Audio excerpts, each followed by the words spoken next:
In the modern world, men are unhappy every 2 months, and somewhere on Reddit a woman posted, "My boyfriend suddenly started doing the red pill thing."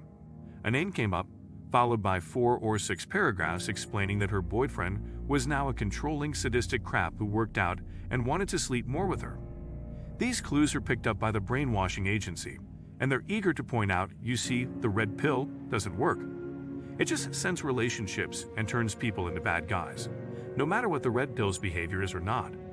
Situations like this are based on a false assumption.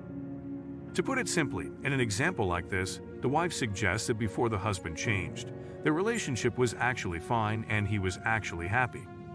He then ruined everything by reading some weird stuff online, telling him what his relationship should look like and then trying to implement it.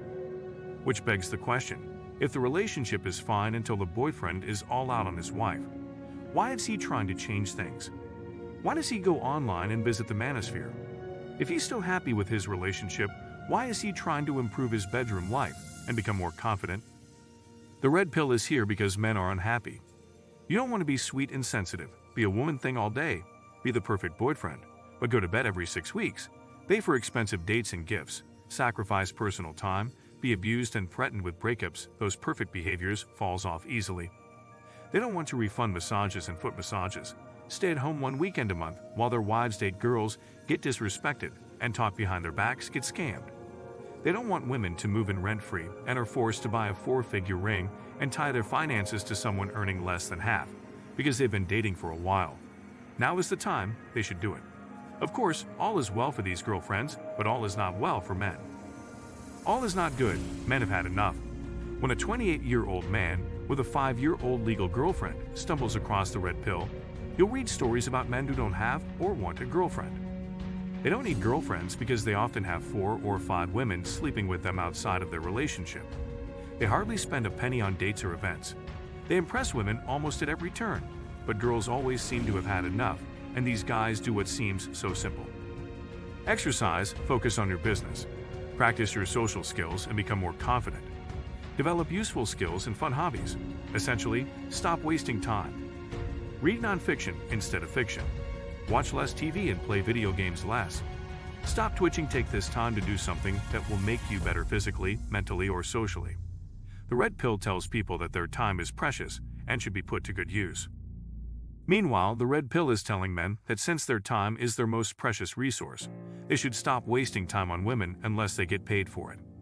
If your girlfriend is ugly, heartless, lazy, or just a legitimate girl, and expects you to do all sorts of crap for her, just to keep having a girlfriend fun, then all the time you spend and energy is really worth it if you can do something that really improves your life.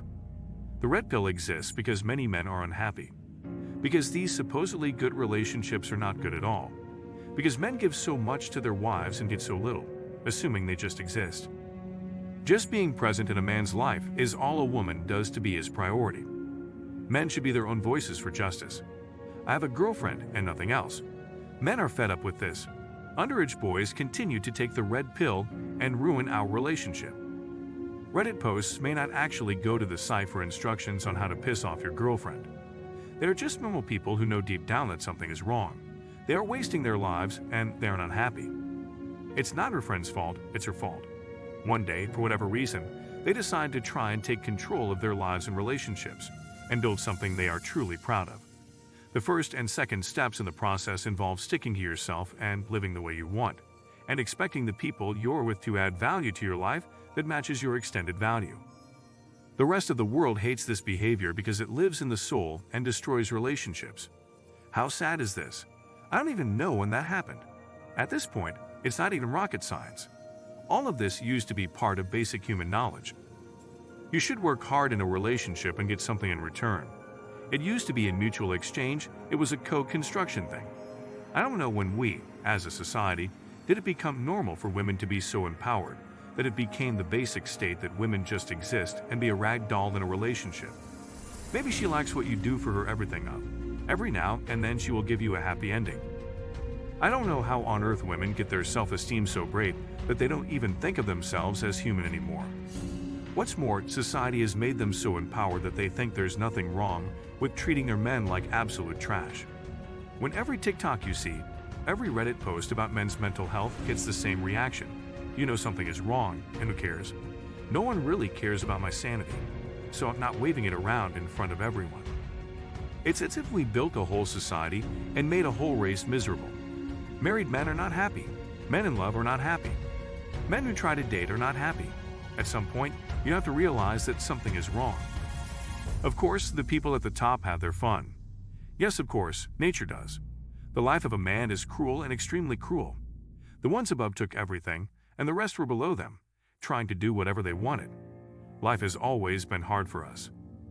That doesn't mean other boys aren't happy with their lives. They have a healthy marriage. They work on farms or handicrafts. They start a family and have a say in the relationship. They have a sense of respect. And the women and children in her life honored her for her experience and wisdom. In short, men are valued as men. Men are now expected to be like that. Now that all men are more responsible and take good care of their families, the image of a hard-working man is considered normal. Now compare it to a woman who worked hard to support her family, who was considered a heroine. When he does this, a person is called a normal person. Of course, we never look for any medals, and of course I don't want my face in the papers. I acknowledge and fulfill my duties as a man. What I want, however, is a sense of respect and equality. So when I go out to buy her gifts and support her generosity, she appreciates it and doesn't use me as a cash machine. In today's world, that seems like too much to ask. So why shouldn't men be unhappy? Anyway, that's all for today's video. Don't forget to like, comment, and subscribe my channel. It inspires me to create more content for you. And also maybe check my video out why men don't want to get married anymore. It could be really interesting for you. Until then, stay noble men.